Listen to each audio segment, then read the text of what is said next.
hayırsız ve etkisiz olup kazandığı günahlar da onu felakete sürükler. Hazreti Hızır'ın tahmin ettiği binanın altındaki altın levhalardan şunlarla söylüyor.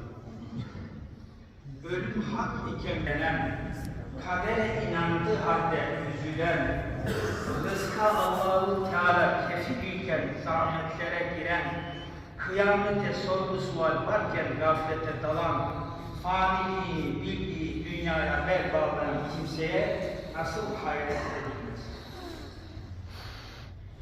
Rızık endişesi, dünya ve ahiret rahatlığına sebep olur.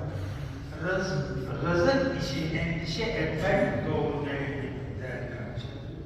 Hadis-i şeriflerde buyuruldu ki, çoluk çocuğu çok ve rızkı az olup